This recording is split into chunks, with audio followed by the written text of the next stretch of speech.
Good evening. My name is Keith Helfrich. Some of you were in the room a couple of years ago when I did my first presentation at Charles Schwab. I'm back now to kind of round that out with some new content that I've created that I think is really compelling. And it's about changing behavior with data. To me, when I found Tableau, I've got that same story, like the things went up my spine, and I was like, this is it, and I'm all over it, and I haven't stopped since. And there was something very particular about my fanaticism, which is that linking together of the seeing and the sensing and the feeling of what's going on in the world through the data, and then changing the way we behave, the learning process and evolution process, and the ability to do that at scale with really big organizations and even at scale with really important individuals, single individuals. And so to me, changing behavior with data is the name of the game. It's why we do what we do. And yet, that can be elusive. So I work as an independent consultant with some of the finest individuals around the largest Tableau server in the world. Some of those folks are in the room today. I've got a small group of consultants working at Apple. And that environment at Apple has given me the opportunity to pursue this passion that I have unobstructed. They've given me the opportunity to pursue that passion with my own sense of purpose and with my own sense of autonomy and with my own sense of mastery. And it's in that space that I've been able to thrive and produce this little company. And I named the little company Action Analytics because for me, that's what it's all about. It's about taking the analytics that we do, the visual analytics that we do, and producing action. And so how does that work? How do we get from reaching insight from data and then actually modifying our own or somebody else's behavior? Well, it all begins with effective communication, effectively transmitting this insight that I've gained into another person's brain. And we could talk on and on about what is effective communication, but at the end of the day, effective communication is really just getting messages across.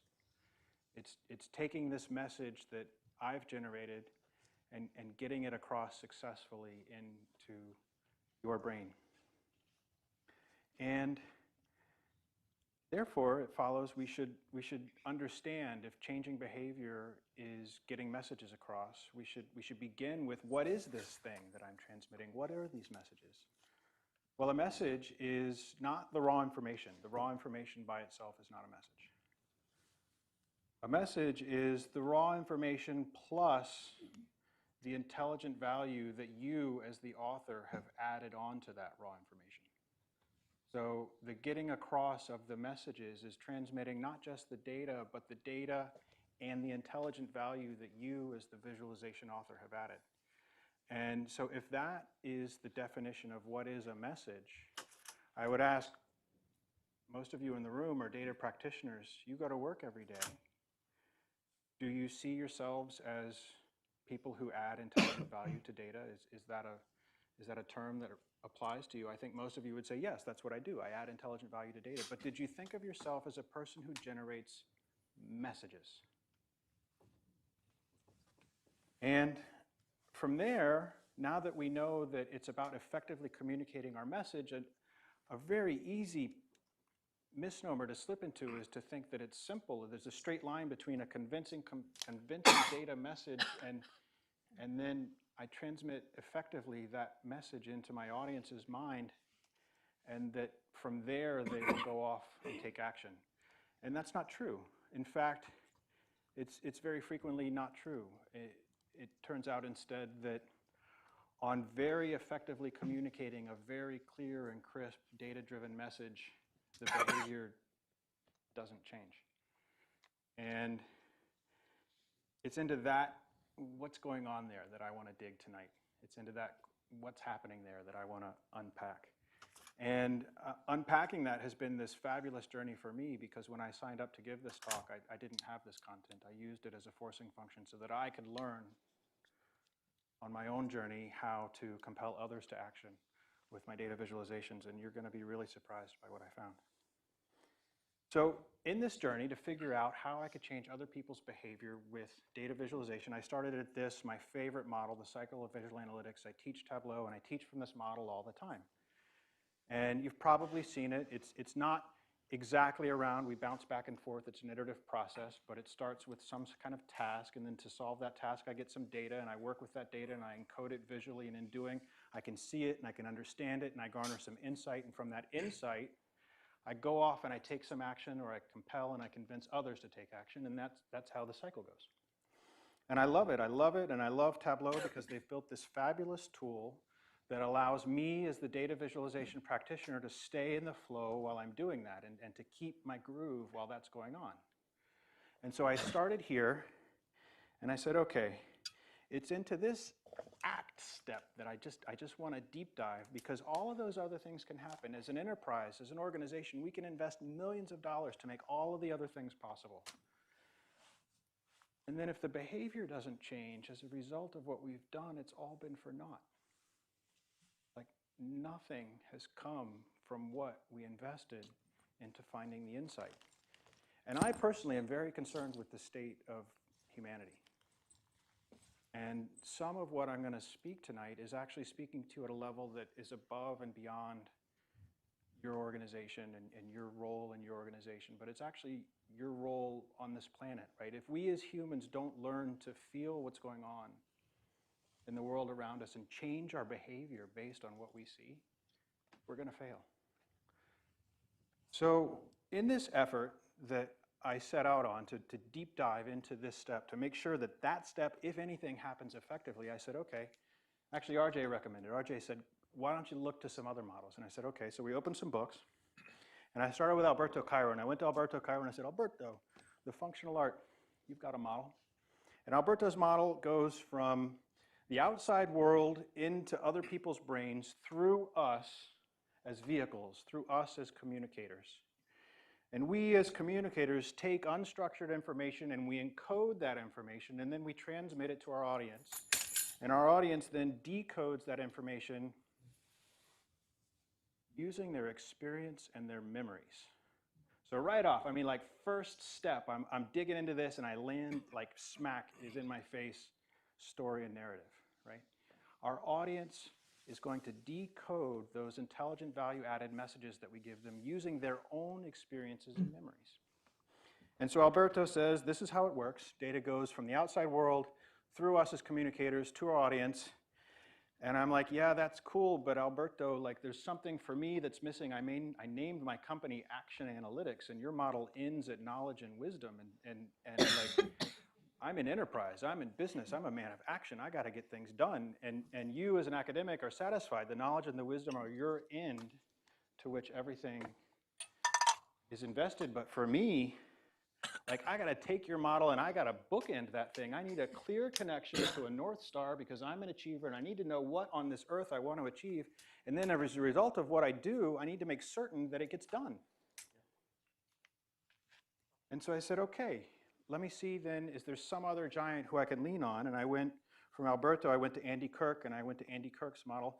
Very smart man, and he's got a 4-step process. He says, you know, we plan and we iterate our project, we get some data, we go through some data prep, we plan what we're gonna do, and we design our solution, and then we build it.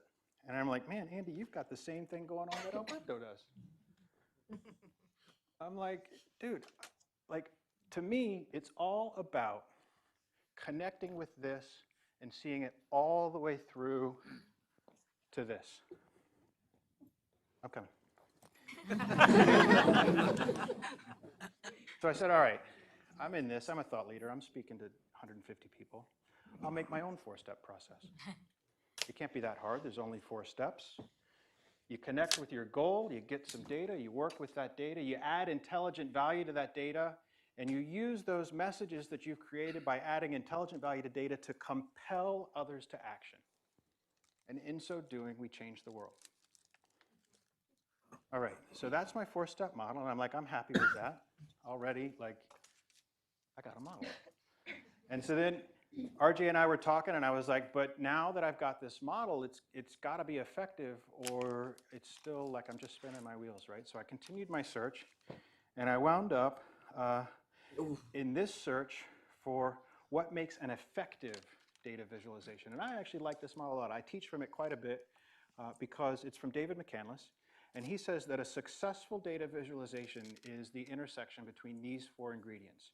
You need a strong sense of purpose, you need a goal, you need strong, solid data, and you also need visual encoding, and you need story, and you need narrative. And unless you have all 4 of those things, something is missing and your data visualization is not successful, he says. And I'm like, okay, but I've already decided that what for me a successful visualization is it's a data visualization that compels my audience to action. And so for that reason, and also RJ says, he said, let's flip this thing on its head because I don't like the way that the center is at the bottom. So we flipped it on its head. And I said, I like that. I like these 4 ingredients, but I'm going to put in the middle compelling data message. Because changing behavior with information is the name of the game. And that's done through data-driven messages that compel our audience to action. And I'm like, all right, now let's build this thing out. And in order to build it out, it may be kind of easy and informative to see what it's like when some of these pieces are missing.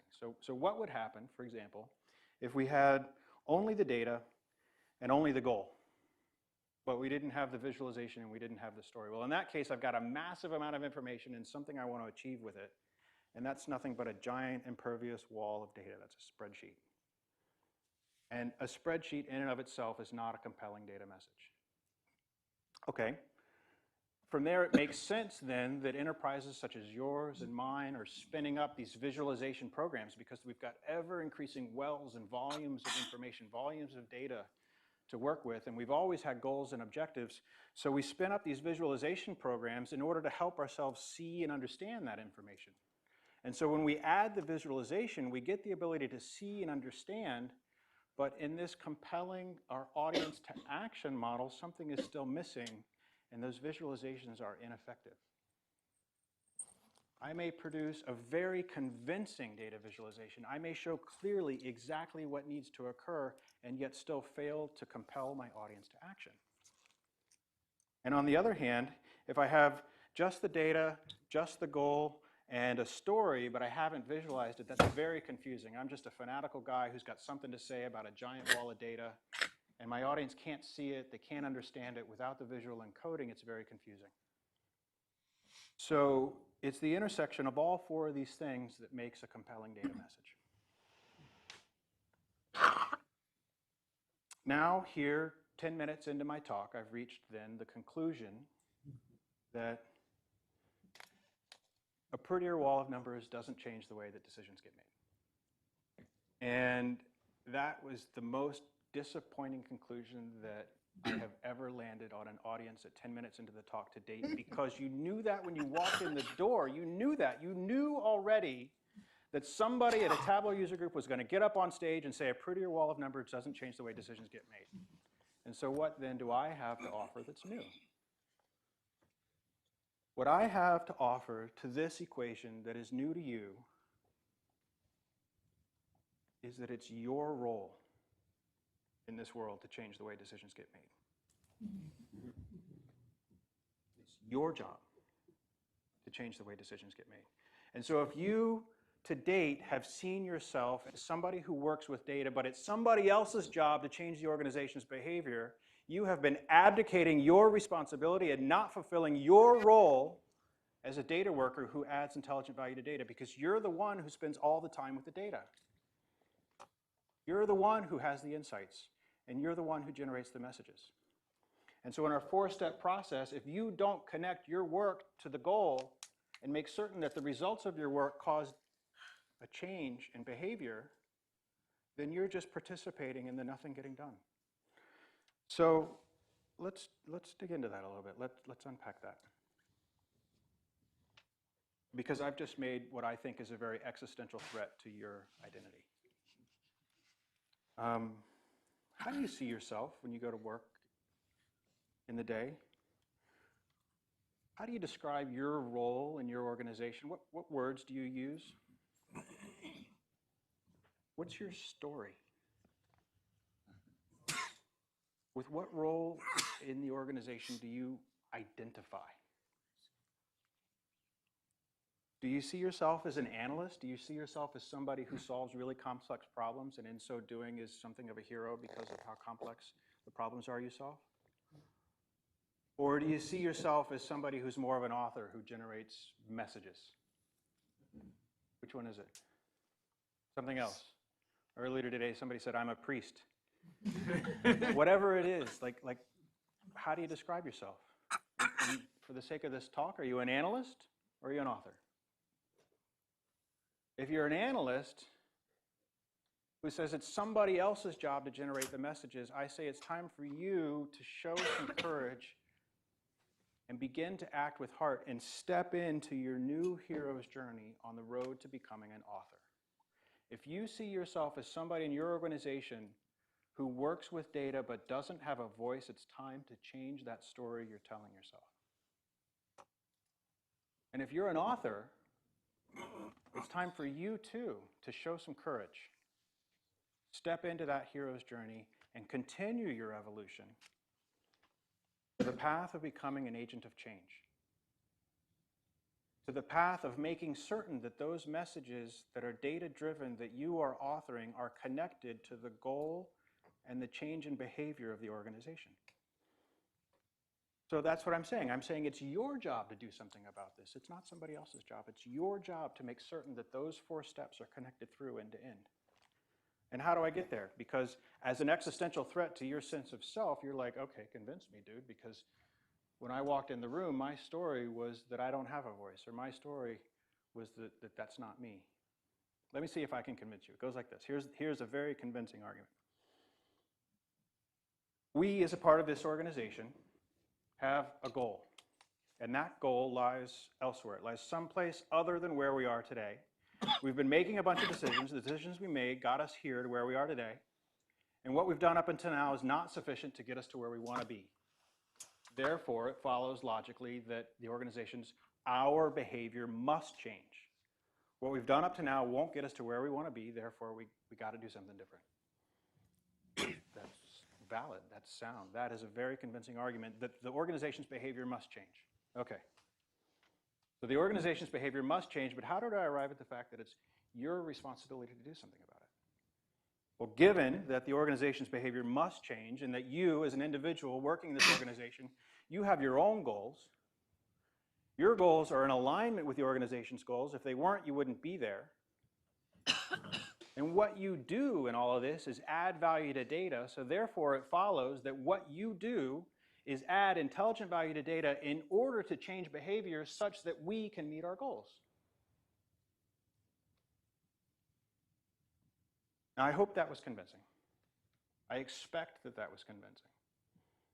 And I also hope and expect that some of you, just on that convincing argument, will go to work tomorrow with a different sense of self. And then I also hope and expect that some of you will go to work tomorrow and not change a goddamn thing about the way you behave. I know that there's some of you that, based on that convincing argument, are not going to change your sense of self. And the reason is because you've got some story in your head, some narrative that's going on that includes the words can't, won't, or don't. And as convincing as my argument may be, it didn't change that narrative. And by not doing so, your behavior is not going to change.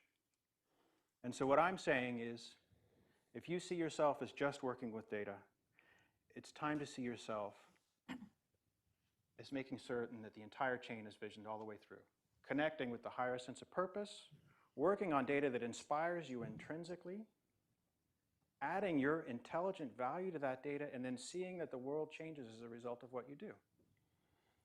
And for those of you who have got that can't, won't, don't story going on, by the time we're done, I hope to modify that narrative.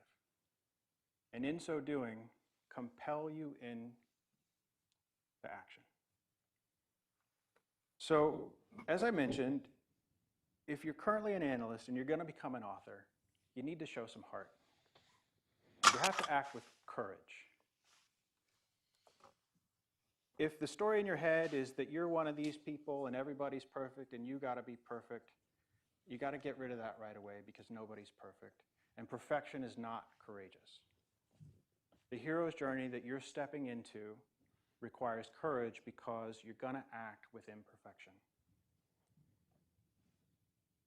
Courage is not the acting in the absence of fear.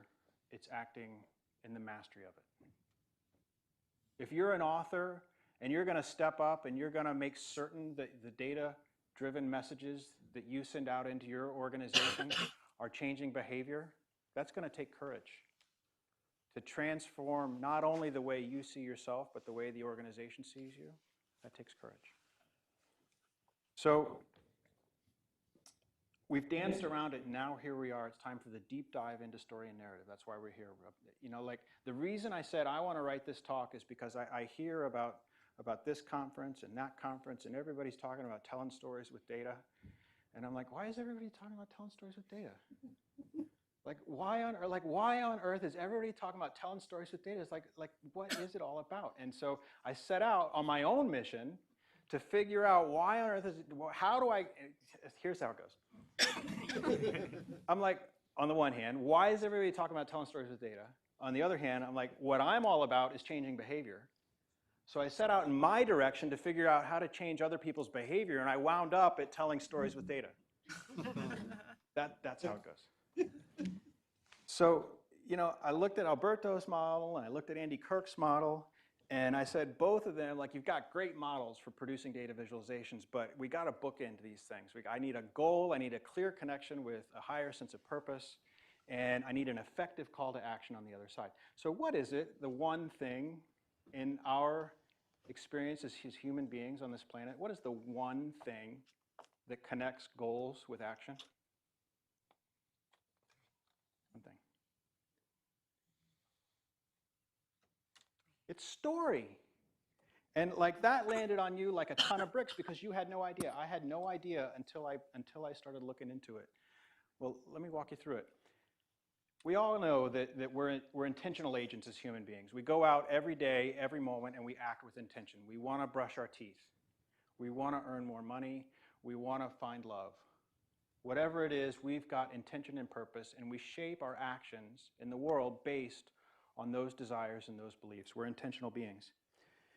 It's story in our experience as human beings that organizes and conveys those motivated action sequences as plots through time. And it's story, which is the way not only that we organize and convey those action sequences, but it's the way that we understand ourselves. And it's the way that we understand others. It's through narrative that we take our experience in the world and we translate it into meaning. In virtually every story ever, a human or a human-like character has set out to accomplish some type of goal based on his or her beliefs and desires, taken action, produced a series of reactions, and it's the story that extends that plot through time. That's what story is. In other words, human intentionality is at the very heart of narrative. Our aim to accomplish something and our connecting that aim to accomplish something with action is narrative. And those narratives tend to repeat in these archetypal, epic stories that ravage through our cultures and ravage through our minds.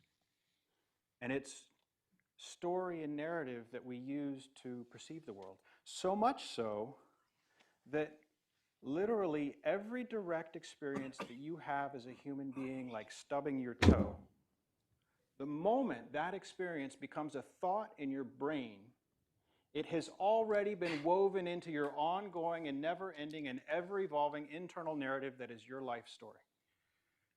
Story is the way that you understand every experience that ever occurs to you.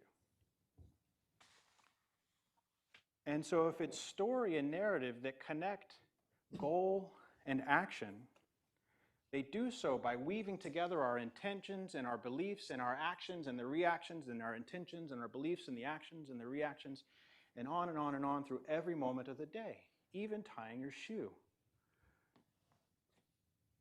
And being so ingrained narrative as it is in our human experience, it actually comprises who we are and how we see ourselves. So much so that if I have a very strong belief, if I have a conviction, if I believe something very strongly about a certain piece of policy or about a certain thing with the climate or about the way things should be done at work or what my boyfriend or my girlfriend should do or could do, if I believe very strongly in something, that belief is nothing more than my personal equity investment, my investment into that particular narrative. And my investment in that particular narrative being a belief is just one of the particular narratives that I invest in because I have a portfolio of beliefs. And it's that wide-ranging portfolio of beliefs that together culminate up into my ongoing and ever-evolving internal life identity story. My identity, my sense of self, my ego is nothing more than my capacity to keep a particular narrative going. And some people can be very attached to those narratives, but then the real world comes along and it forces them to change. And so the moment that your capacity to keep that particular narrative going reaches its end, your brain finds a way to navigate the story and to find another story, and so your identity evolves. And so this is serious stuff, folks. I mean, because I set out to change people's behavior with data, and I wound up speaking directly to the identity of the organization that I'm working with. I set out to change people's behavior with data, and I wound up having a conversation directly with your sense of self in order to do that. And so back then to how it is that we take this understanding of story and narrative and identity and belief and weave it into our data visualization so that we can solve this problem. How is it then, with this newfound understanding of the importance of story and narrative, do I get over those blockers and communicate effectively with what I'm seeing in the data in order to compel my audience to action? Well, as it turns out, there are 3 types of learning associated with behavior change, and the first 2, they just don't work very well. The first one is the carrot and the stick, the reward and the punishment, and that one doesn't work because the moment the carrot goes away or the stick becomes less sharp, the person's behavior goes right back to the way it was, which is in alignment with their value system. The carrot and the stick, they never modified their values. The second type of learning is this lift and shift kind of thing, where I just take a body of knowledge and I suck it up out of one brain and I stick it into another brain exactly as it is, and I don't give the receiving brain the opportunity to question or have dialogue or understand or integrate with a greater sense of meaning the why. And that lift and shift, it also fails because the moment the context changes and the moment things are a little bit different, because that person's underlying personal value system wasn't modified as a result of the receiving the new knowledge, they go back to behaving just the way they did before. So there's only one type of learning that actually really effectively modifies behavior, and that is identity learning. That is learning through dialogue. And so it really is true that this sense of identity is so important when it comes to changing behavior. And it really is true that story and narrative are so important when it comes to the identity. What I'm saying is that if I want to change behavior with data, then I need to understand these things so that I can marry them together and I can build into my data visualizations narratives that integrate with my audience's sense of self. And so the way that this identity learning works is that if I challenge you, like I did earlier, with some type of new idea that is not currently in your understanding of the way that you see yourself or the way that you see the world. It's new to your ongoing storyline up to now. That experience that you have is challenging, and the first thing that you do is you come up with some kind of primal story, some kind of like fight, flight, freeze kind of thing because you're under threat, right? And it's through this identity learning that we get that individual into a second story. We get that individual to take that first story and let it go. And get them to move into a second story that involves a shift in perspective, an integration of meaning and an understanding of awareness. And that process through which we go from the first story to the second story happens through dialogue. And tell me if this doesn't like make up your day. conversation, narration, narrative with the outside world, conversation, narration, narrative inside your own head.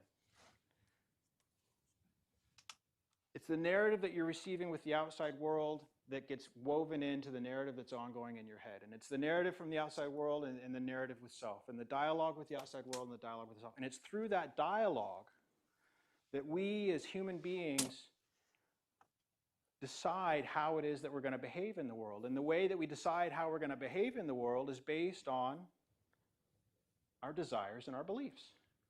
And those desires and those beliefs then are modified through this dialogical identity learning process. And so then back to my model, how can I build a compelling data visualization that speaks to this dialogical learning process? I want to understand it a little bit deeper. On the left, I've got the data and the story. And really strong data and really strong story together determine the interestingness of my message, the degree to which my data message is interesting. Players in this field include the New York Times. They've got really strong data, they've got really strong stories. Sometimes they've got a goal, maybe not. Sometimes they use visuals, maybe not. But they've got strong data and they've got strong story. And their messages are relevant, they're meaningful, they're new, they're interesting. The intersection of data and story is interestingness. On the right, the intersection of visual and goal is usefulness, utility. The more my data visualization is tightly coupled with the goal that I'm trying to accomplish, the more useful it is. These are my Sankey diagrams, my jump plots, my data visualizations that speak exactly to the thing that they're trying to solve, and they do it perfectly. They're very useful. And in the middle, the interaction between narrative and visual encoding determines how epic my message is, how evocative it is. The intersection between the story and the visual is how illustrative that message is. And as you know, when you come out of a movie, you come out of the movie theater and you've just seen an epic film, you're like all riled up and you want to do something, right? You're motivated to action. You're moved. You've been moved by that epic visual narrative story. And so it's all of these things that come together to produce a compelling data message. And in every different moment, we're never going to be hitting a 10 on all of them. But at some particular moment, if one of them is weak enough, it's going to be weak enough such that the audience, the recipient of your data message, will not be compelled to change their behavior. And so, you know, it isn't always the case that every idea that hits a human being is a confrontation, is a threat. It's not that every new idea hits your audience with a fight, or freeze. It could be the case that this new incoming idea just like, boom, hits right in alignment with their existing narrative. And if that's the case, you run with it, you go with it, right? But on the other hand, if your data message contains some content that is received as a fight, flight, or freeze narrative from your audience because it's not in alignment with their existing sense of self, that portion of you for whom, when I said it's your job to change behavior in your organization, you went like, no, not me. Like, not yet, right? If an idea does hit your audience in that way, then what you're asking for from them as they go from that first story to the second story, you're requesting from them sacrifice. Some part of them must die to accept the replacement narrative that you're trying to offer. Some part of who they are has got to be let go in order to transition and make a shift in perspective and reach a new sense of awareness. And so if that's the case, and if specifically what I'm speaking to is changing behavior with data, the idea is that if the behavior wanted to change, it would be changing on its own. So I'm speaking here to those challenging things when it really takes effort and I really need to compose a compelling data message in order to change the behavior. In that case, I would rather it not be like a bloody, messy sacrifice, right? Like, I mean, if I can make it easier on myself and others, I want to do that. So I said, okay, I'm almost there. What I need now is a playbook. I need like a set of checkboxes that if I can narrate these things with my stories, my audience is going to change their behavior by themselves. And then I don't have to work very hard and nobody has to get all messy, right? And so I looked to Daniel Pink. If you've been to the Tableau conference when he's been a keynote speaker, he speaks to what motivates us as humans. And what motivates us as humans is not the extrinsic motivators. It's not the motivators that come from the outside. It's the motivators that well from us from the inside. And once again, here we are at the fact that the carrots and the sticks, they don't work. The things like money, the things like do or else or punishment or title, all of those external things just fade in comparison to the intrinsic motivators. The intrinsic motivators are the things that have your audience just jump to action because they want to, because it comes from the inside. Purpose, autonomy, and mastery. That very same environment that I've been allowed to work with at Apple. And so I say, okay, if those are the narratives that I need to tell my audience to get them to motivate into the new set of behavior that derives from the data, from what the data is showing us so that we can use the data to change our behavior, then what I need to do is just build those things into my data visualizations. I need to make a really compelling data visualization that has strong data, a connection with a strong goal that is very useful so that the visual encoding is tightly coupled to what I'm trying to achieve. And then the story part, I need to just tell the story part to those intrinsic motivators. And when I do that, man, that's a compelling data message. And so to do that, here's my checkbox. To speak to autonomy, I need to build data visualizations that allow for my audience to customize their own adventure. I need to build data visualizations that speak to their sense of autonomy, that allow them to achieve a greater degree of independence. And in so doing, they're going to come back to that data visualization because it helps them to achieve a greater degree of autonomy and independence. And in their life narrative, that is an intrinsic motivator. I need to allow them to choose their own role, to explore new worlds. You get the idea. I need to weave the narratives that I'm telling with my data around the ability to increase my audience's sense of autonomy. And if I want to speak to mastery and learning, then I need to build the narratives that my data is saying in such a way that it speaks to their sense of journey.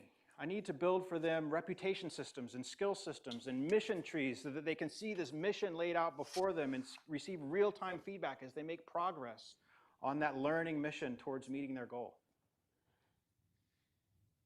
And if I want to build data visualization messages that have narrative around their sense of purpose and their sense of belonging, then I need to create the narrative of those data messages with a backdrop of context and a connection to a sense of purpose. And I need to build the way for them to see that the actions that they're taking based on this data have a connection with purpose and meaning that they can identify with.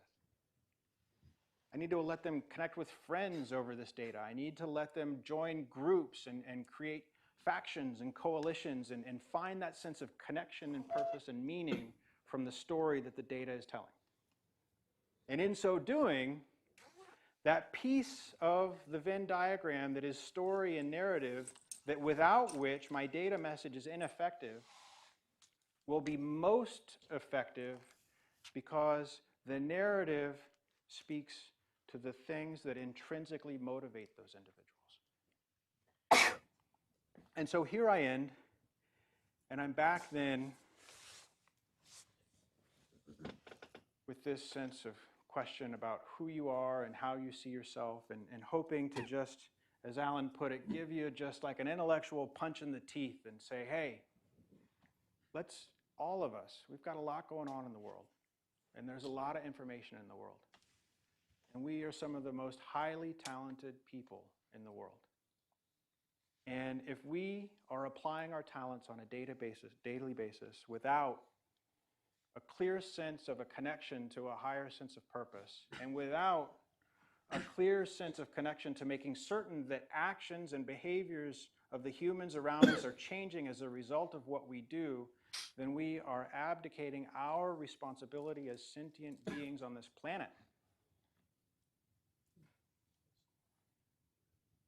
And once you identify with that message, that old story that you had that included can't, won't, and don't doesn't add up.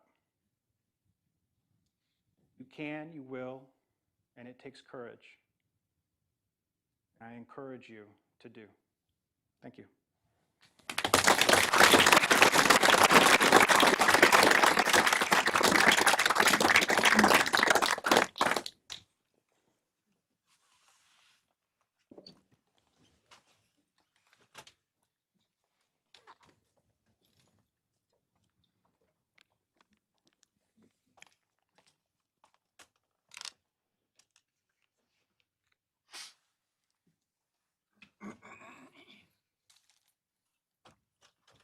On Netflix. Let's talk about data storytelling. Are you ready to go on an adventure?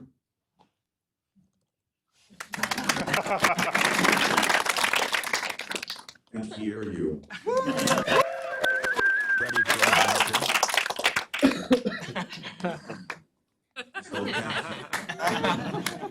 This is because I am just a computer file without access to the microphone. I am sorry. Please do not delete.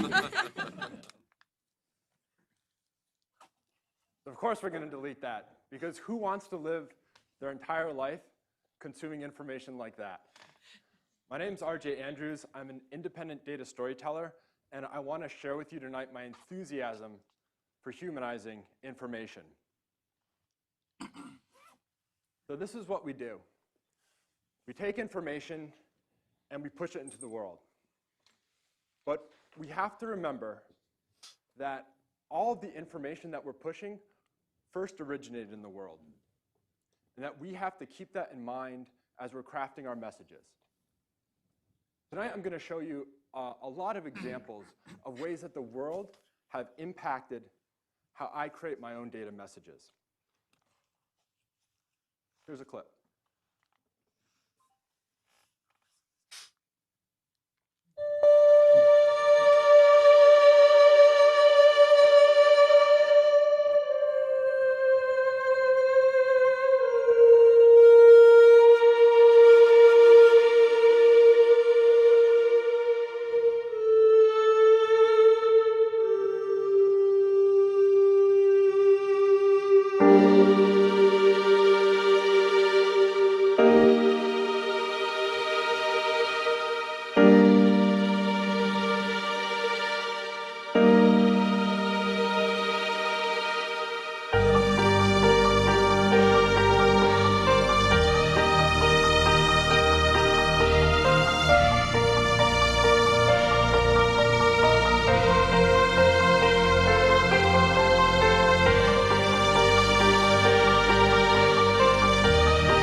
That's all you get.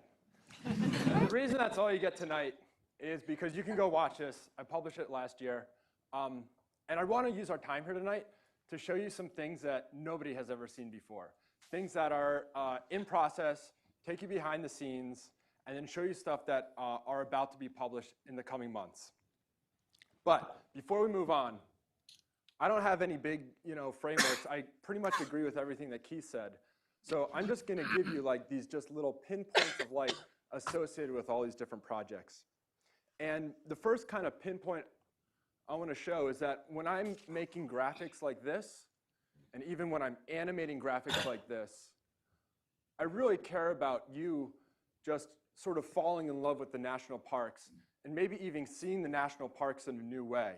And I do this with rotating 3D models that look like they're hand-drawn. Is it hand-drawn? I don't know. Is this one hand-drawn? Maybe. I really don't care what you think about the tools and the process and how I got to the end product. What I care about is whether or not it moves you, whether it moves you emotionally, whether it moves you intellectually. But behind the scenes, quite a lot of data that went into that project to make it work. So tonight we're going to show a bunch of stories. We're going to talk about lions and mapping and beers and more. So first, let's go to the Masai Mara. Let's go on safari. In 2015, I had the privilege of living in Kenya with my wife, Kelly. And we took a lot of photos like this.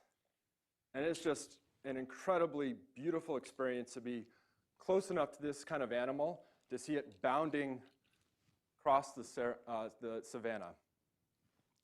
But really quick, I started to feel uncomfortable.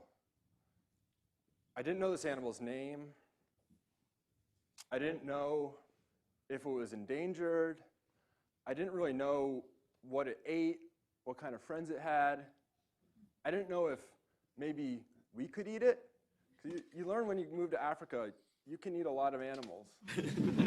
I didn't know if it maybe it was dangerous to us. I had a lot of questions, a lot of curiosity, but mostly I was overwhelmed. What I learned was that when you go to Africa and all you have knowledge about is what the Lion King taught you, Africa is going to whisper back like, buckle up, buddy, because there's a lot more going on. And while I was over there, I started encountering little bits of information, things like this. Things like this, old beat-up field guide. And these pieces of information started to satiate my curiosity. But one of the aspects of, one of the personality traits and aspects of people who work with data, I think, is to develop sort of holistic, all-encompassing models of how the world works. We really have this like organizing personality trait, and I'm very, very guilty. And so I took that curiosity spike, I took some of the information I was encountering in Kenya, and I made this. And so this is a little interactive. There's no music score for this. What you see is all of the biggest mammals that live in Africa. And they're colored by their endangered species status. They're sized relative to each other. So big animals are big, small animals are small. And they're facing, so their orientation is facing whether their population is increasing or decreasing. And if you select any of them, you can see where they live. So that's the viz. But that's not the emotion. The emotion I was trying to communicate with this viz was the same emotion I had when I first saw these animals. And that was a feeling of being overwhelmed. And I hope that seeing 200 animals at once in an irregular layout sort of assaults you. But it doesn't assault you so much that it turns you off. What I'm really hoping is that there's a couple silhouettes here that are bold enough and familiar enough and big enough that you can say, there's a rhino, there's an elephant, there's a giraffe. I know those animals. I can hook into this somehow. And then immediately afterwards, subconsciously, but there's so much more I don't know. The world is actually much more complex than I ever imagined. So because this is a Tableau meetup, I want to kind of give you a peek behind the scenes, but not because that's what matters, but only because this is the only Tableau viz I'm going to show tonight. But the tools are not what's important. It's the message that's important. It's what you do with the tools that's important. And I'm reminded by Platon in Netflix's Abstract Design series, this great quote. And so in this series, they look at the best people in all these different design fields. For the photographer, they went to Platon, and in the course of the interview, they start asking him like gear questions, like what kind of lens are you using? And he just like, whoa, whoa, whoa, whoa, whoa. That's not what this is about. like, don't let your tools dominate the message. So with Platon in mind, here's the tools. This is the goal, to take IUCN data. IUCN sets endangered species status. They push all kind of funding all over the world to go out and study animals, and they set the endangered species status. So when you hear, panda is no longer endangered, you're hearing it from these guys. And so my goal was to start with the IUCN data and then end at Tableau. This is what my process looked like. This is what all my processes look like, actually. But if we had to maybe abstract it out a little bit, the IUCN uses this traffic color light pattern, and I really wanted to preserve that. And so I translated it a little bit so it could be a little bit more accessible. And then the IUCN also provides animal range maps. And we'll revisit those in a moment. So we're getting species status, where they live, and this nice color palette from the IUCN. Now, the first rule of the internet is that people like animals. If they're baby animals, that's even better. And so I knew I wanted a visual hook, like connected right to the animals. And I found this French library of old, like 1960s field guide illustrations. So I set up all these batch processing so that I could, relatively quickly, transform. I think I'm using maybe 400 individual images across the viz. Okay, so we have our images. Now layout. All right, layout's important. And there is some method to this madness. All the animals are actually placed next to all of their relatives. So you have all the predators on top, all the food on the bottom, and the closest relatives are actually buddies. And so you can see this right here. See, the zebra, 3 kinds of zebra. You didn't know there were 3 kinds of zebra. I didn't. All right, so we do our layout of our silhouettes, get it really nice, looking good in Illustrator, because it's really fast to lay things out in Illustrator. Then we run a script, and we can export the position and the relative sizing, because I'm using shoulder height for all the food, and then body length for all the primates in order to size these so that they're all, so that their giraffe is tall. And oh, this is a cute little detail. You can see right underneath the elephant, you can see a man. So that's your size guide, and to remind us that, hey, we're animals too. All right, so here we have layout, and then the final piece is transforming all the GIS shape files to custom polygons in Tableau. And this is what this process looked like. It was a little bit of a mess. But we got it to work and kind of hooked all together into one viz. But remember what Platon said. It's not about the tools. Great design, and when all those things take a backseat and you get the message. What you really want, when you start this sort of like, have this like emotional, curious spark, you want that to just sort of push through, there it is, and have the tools disappear. Next story is about beers, particularly American beers. And you see, that was just the problem. Because if you remember a couple summers ago, Budweiser launched this. And soon after, they walked into a little bit of a problem. Because you see, Budweiser is an American-invented product. It's made from American ingredients. It's brewed in America, and it's consumed by Americans. So what's the problem? Budweiser isn't owned by an American company. And the internet loved this irony. The internet sank its teeth into this irony. And so when Budweiser wanted to relaunch its flagship product as America this past summer, we started talking. We talked about what kind of information-driven content could we package with that re-release and convince people a little bit more about how American America was. And so I developed a graphic language and created this.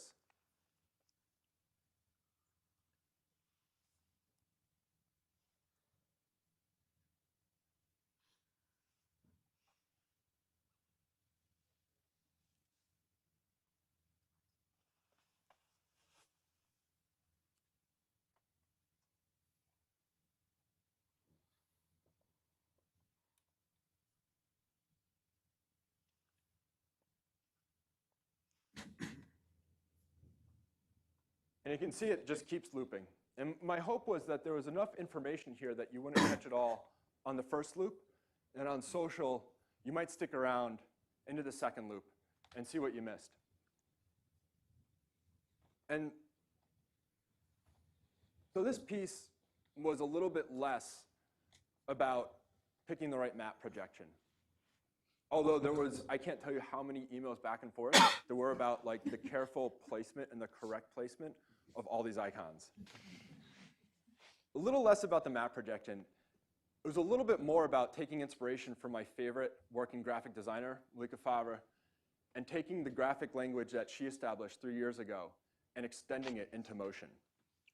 It was a little bit less about building the perfect process diagram, although I do think this is a very nice process diagram. It was a little bit more about trying to make things come alive. So it was a little bit more about taking information, even if it's a small amount of information, because this is really small data, but pushing it into a field that is normally completely devoid of data. You know, mass marketing. A little bit more about learning how to sell ideas to a New York ad team. And this is how we sold ideas. This over there, that's what it looks like at the end. But that's not what the thinking looks like. This is what the thinking looks like. Little thumbnail sketches, and a lot of them. And there's a lot we can learn from these types of storytellers. Because their stories, their messaging, impacts millions and millions of people. And I was really thrilled when this project, this past July 4th week, took over Budweiser.com and all their social accounts.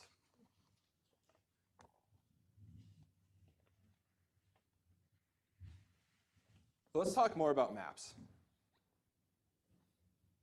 Specifically, I want to talk to you about flow maps. As some of you might know, I've developed a certain enthusiasm for the history of data visualization. And I want to do my best to emphasize the history of data visualization and translate some of that enthusiasm to you. So I thought, what better way to do that than with a really, really big historic viz? So I want to point some things out to you. Who's ever heard of Charles Joseph Menard? Yeah, a few people. Okay. So this is a piece he did in 1865. And it's my favorite classic data story. What we see here is a small multiple, 3 different maps across 3 years. 1858, 1864, and 1865. And what is this map? Well, I'll help you translate a little bit. Right there, that's French for cotton. And the entire story I'm about to tell you, and more, is all in this viz. From left to right, we have a legend. We have a very nice color scheme, and we have the data. So even though he has these beautiful flows, you can still read the data in the table in a summary format if you want. And what is the story? 1858. This is before the Civil War, and you can see that most of the cotton coming into England and then flowing into Europe is coming from America. And then we fast forward to 1864, and what has happened? Historic event. The American Civil War is raging, and there's no cotton flowing out of America. In fact, Menard made prints just like this for every single year. And you can see in 1861, which isn't shown here, that there's this huge flow of cotton out as everybody sells off all their inventories. And it takes a little while for Europe to react. But in 1864, what has Britain done? It's ramped up production in India, and it started production in Egypt. So there's this sort of like cultural meme of Egyptian sheets, right? It all starts here. We have almost nothing coming out of North Africa pre-war, and then Britain understanding that the American Civil War is going to just decimate cotton coming from the New World, and they start ramping up production. And then finally, we get to post-war. And an entirely new global economy has emerged around this product. You have cotton coming from South America, big cotton coming from India, Egypt's developed, and even America is starting to turn back on. It's a completely different story than what was happening before the war. And it's all done through the viz. I find this incredibly beautiful. There's a lot of design things to point out with this, in addition to the story. One is that his title block up here tells you what it is, but then right here, Menard is telling you where he got all of his data and how he collected it all. And then here, he has a narrative story walking you through each line bit by bit. And there's a lot also not in only the responsibility of how he is so explicit where his data come from and what the story is, but there's a lot of design in just how he did his maps. As you can see, these aren't real maps. These are sort of cartoony maps. And Menard didn't want to let this giant shape of Africa necessarily get in the way of his nice flow. And he didn't really need to see New England to tell you that this is coming from America. He changed his maps to fit the data and to fit the story he wanted to tell. So let's look at one of these in a little bit more depth, because I just think this is so beautiful. So what's really cool about this is that he's labeling the data right there. So one thing that you have with printing that you don't always have with the screen is that you can move the page very close to you, or you can get out a magnifying glass, and you can see, okay, well, we had 77 coming out of Alexandria, out of Egypt. 4 went this way, and so we have 73 left over. The entire piece is like this. It's beautiful. And then also you can see that the numbers are actually moving, right? And they're rotating to match the flow. I just find it incredibly beautiful. That's Menard. That was done in the 1860s. Put this here. Maybe we'll use it later. And so I was very public about my enthusiasm for the history of data visualization. And that was really wonderful because I met a lot of other people who were really enthusiastic for this history. And one of those people is Howard Weiner. And Howard Weiner has published many books on data visualization. He's a semi-retired professor and really just somebody who I've gotten to spend a lot of time with in the last few months. Because Howard and I wrote an article that's going on the cover of a magazine next week. And so this is the first time I've ever shown it publicly. Now, what you saw with Menard was done quite a long while ago. But this was done quite recently. And so this is the Great Migration. Has anybody ever heard of the Great Migration? Great Migration is considered the single biggest peacetime movement of people in the history of the world. The Great Migration has never been visualized before. And so maybe I'll just take some time to explain to you how this visualization works, because it's clearly in the style of a Menard. And so just like a Menard, sometimes you have to spend a little bit more time with it. The Great Migration is all the African Americans who fled the South after the Civil War in Jim Crow America. And so there's a lot of reasons, both cultural for the South, but also economic opportunities in the North for why they left the South. But we weren't really concerned with understanding the why, because we thought that first we had to understand the what. How many people left? When did they leave? Where did they go? And this has never really been shown before. And so this data is from the US Census, and it was data we had to unearth actually from paper files, because it's not online yet. But what we have are non-whites and whites. And we have a comparison between 4 super regions of how people moved as internal migrants. So what does it mean to be an internal migrant? It means that you're born in one place, but now you live somewhere else at the time of the census. And so you see a little bit of a disparity between the two groups. On the top chart, you have non-whites leaving the South, and on the bottom chart, you have whites going west. And you can think of all the whites going west as escaping the Dust Bowl, as the Judds packing up their car and going to California. And so there's one aspect of this that I want to explain to you in even more depth, because it's something that Howard taught me, and I want to teach you. And that's about transformation. If we expand the legend a little bit, we can read it and learn about the number of net migrants is labeled in thousands and indicated by the width of each flow, proportional to the square root of the raw number. So the width of each flow is not actually directly linked to the number. And I'm going to show you why we did that. But let me explain to you some of the things that we're trying to accomplish visually with a static image. We wanted to be able to compare the non-white flow to the white flow in the same chart, even though there were many, many more whites than non-whites who are moving. We wanted to also be able to look at flows between different regions. Even though the majority of blacks who lived in the South were moving out of the South, we still wanted to be able to see if there was any activity, for example, between the West and the Northeast. So we wanted to compare between different groups, but we also wanted to make comparisons visually inside a single group. We also wanted to look across time.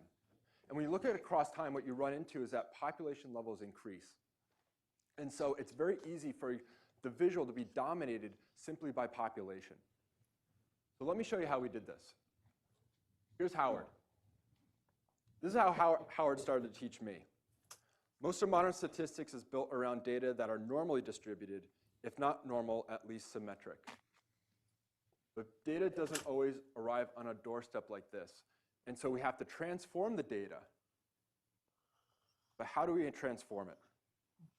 And then Howard let me in on the secret. And the secret is the ladder of transformation.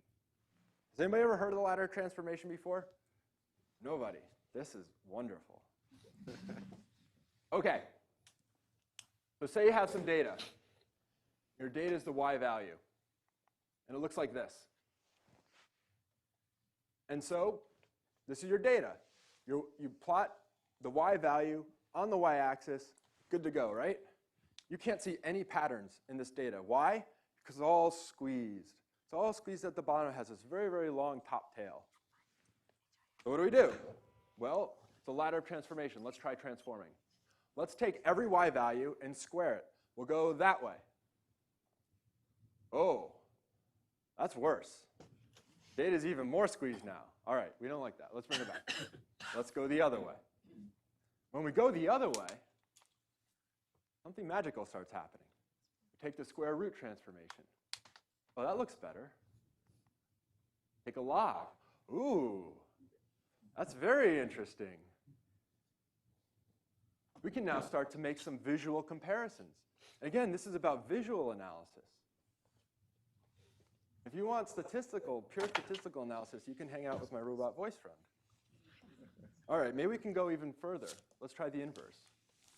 Whoa, barfed. I don't like that. Let's bring it back. Okay. This is the right transformation. And we could give a statistical definition of why this is the right transformation, but the beauty of visual analysis is like, I don't have to defend it. You can just look at it, and you can see that now you can make comparisons between all these data. But wait a second. These are strip plots. And strip plots are really nice to get a good, quick look at how the data are performing. But when I make a flow map, I'm not using one-dimensional strip plots. No. I want to use area. So I want the ink to convey some visual impact. So let's do the same exercise, this time using box areas. So again, here's our data. This isn't so bad, actually. It's like there's some really tiny boxes, but you can see most of them. Some of them are like 1 pixel by 1 pixel. So let's see if we can do anything with this. We go in the wrong direction again. And right away you can see, oh my gosh, like the data is like disappearing and it's being dominated by some big boxes, like not good. So let's go in the other direction. And we take a square root transform. And this actually looks kind of nice. You can actually make some comparisons both across regions and within regions. Let's go to the log. That's what worked last time, right? Ooh. In this case, the log kind of looks kind of mushy. There's not as much contrast between things.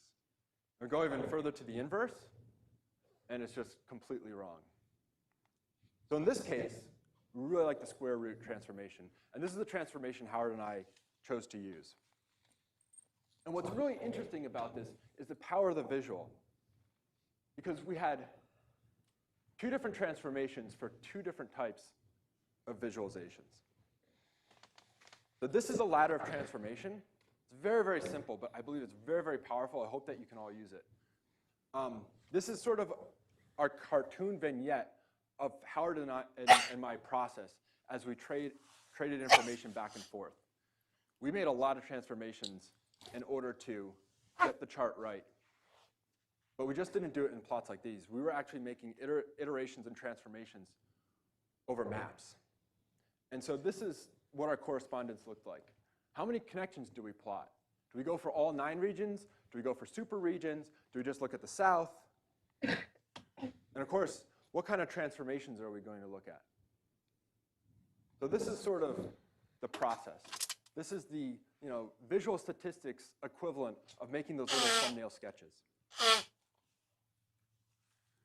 And this is the result. And this is one of 2 original graphics that are coming out in significance. The other one I'm going to show you briefly looks like this. It was, of course, modeled after Napoleon's assault on Moscow. And here you can see, even though population greatly increases from 1880 through 1940, you can see the plots, the lines getting thicker and thicker and thicker, but it's not so thick at the end and so thin in the beginning that you can't see the pattern inside each map. And that's the power of the transformation. The last story is about origins. Continuing thinking about the history of data visualization, I released this project just this month. And I think we have a little animation to show you how it works.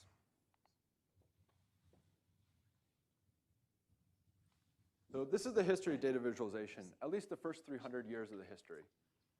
And it's represented on a timeline map with almost 100 cartoons representing iconic moments in the history of data visualization.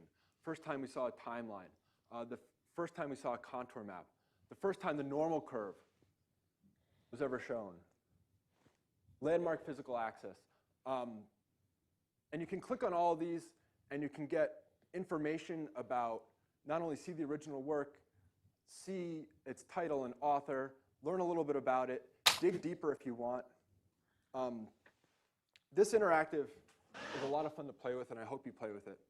But I want to tell you one of the stories it contains, because it's a story that really blew my mind when I first learned about it.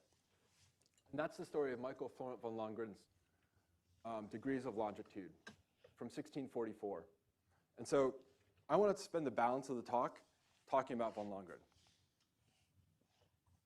So this is the very first, at least first known, piece of data visualization. When I say data visualization, I mean visualizing statistical information. And maybe this doesn't mean a lot to you right now, but hopefully in 8 minutes or so, it will. The beginning of the 17th century looked like this. Europe was conquering the world. They're sending ships everywhere, and these ships are bringing all kinds of value back into Europe. The problem was, this was happening way too often. And why was this happening? Ships couldn't navigate, at least not navigate well. Ships in the 17th century couldn't figure out where their longitude was with any kind of accuracy. And this was a big problem because they'd get blown off course, they'd lose time, and in disastrous situations, they would sink. So enter our hero, von Longren. We thought he had a solution for this problem. And von Longren came from 3 generations of globe makers and map makers, cartographers, our kind of people. And so this is a celestial globe made by his daddy. But von Longren had this sort of idea to the longitude problem. And when you have an idea, what do? We're in the valley, right?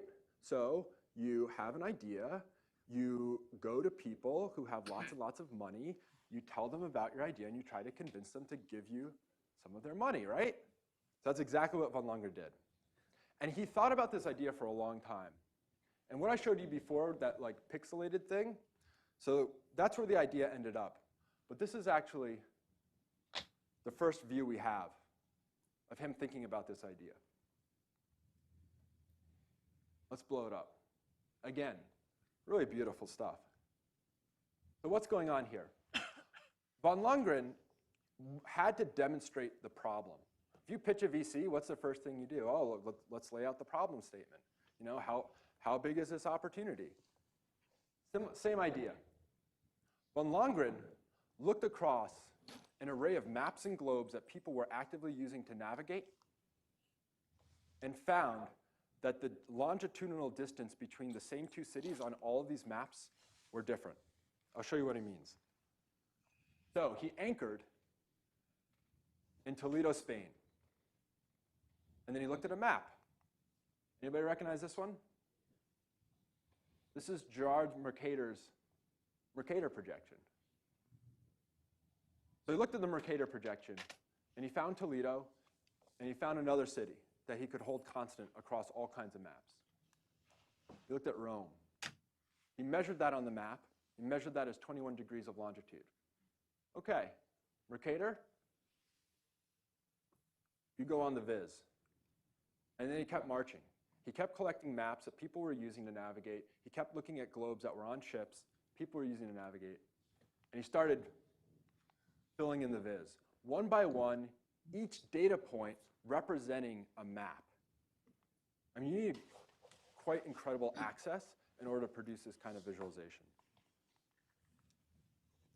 So this is his first sketch, and we have it because we have a letter that he wrote. Can you imagine that? A letter from 1628 still survives, almost 400 years later.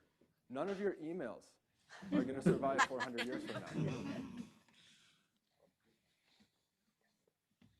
He thought about this problem and kept collecting data for 15 years. And he finally submitted it for a patent, for a monopoly. It looked like this. By this point, he had collected 12 data points. And you can see way down here, Toledo is on the edge, Rome is right in the middle. But that's not because Rome represents from mean average. Mean average at this point is still almost 100 years away. We don't have these kinds of statistical tools yet. And again, von Longren was describing the problem, but he also had a solution. His solution to the longitude problem is something called the lunar solution. And the lunar solution turns out didn't work out.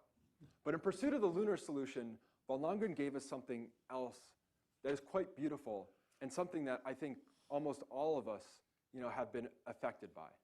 Because von Longren is the first person to ever really map the moon. And so half of the moon's features were named by von Longren. And in pursuit of this solution, he mapped the moon, but he also gave us his problem statement, the first visualization of any type of statistical data. And the reason I bring up the moon is because I was given the opportunity recently, and this is also something that has never been publicly shared, but I was given this opportunity recently by a company called Planet that has this amazing armada of satellites that take a picture of every spot in the Earth once a day, at least once a day. And one of the really cool things that Planet does is they decorate all of their satellites with art. And so they said, RJ, take a sheet, do some art. We'll put on a satellite and send it up into space. And so I thought for a long time about how to use this really awkward kind of long canvas.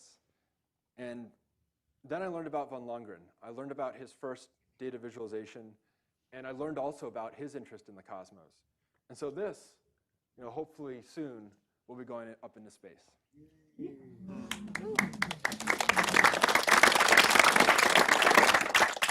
So the von Lundgren story is just the first of many incredible stories about the history of data visualization. And all these stories, whether they give us new charts, they give us new ways of looking at the world, the constant thread throughout is that the people in these stories were incredibly bold. These people went on expeditions to get new information. These people knew how to draw. They corresponded with all of their contemporaries. Networks were incredibly tight. They argued with one another. They invented charts, but they also invented scientific equipment. And it was all because they were just incredibly impassioned with sort of revealing reality. And so my last message to you is that, the world isn't perfectly known yet. And Keith talked about this as well. We all don't have a perfect view on, what reality is. And maybe we shouldn't, but I think that we can all help the world step a little bit closer to what reality is. And so I hope that you're able to, visit this interactive, learn some of the stories, and that these stories embolden you. So be bold. Go chase new data. Keep meeting up with people. Draw, sketch, visual think. Correspond with lots of people. Christian von Huygens, he had something like 10,000 letters are in his archive. 10,000 handwritten letters. Each one as beautiful as the one I showed. So travel, invent, and let's just go reveal reality with one another. Thank you.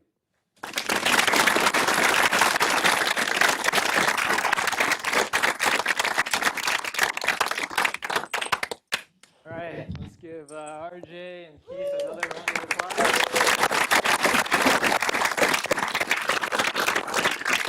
So to finish out the night, we got one more round of food.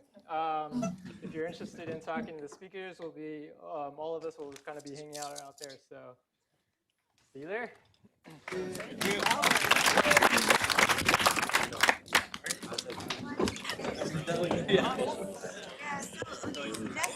Thank you.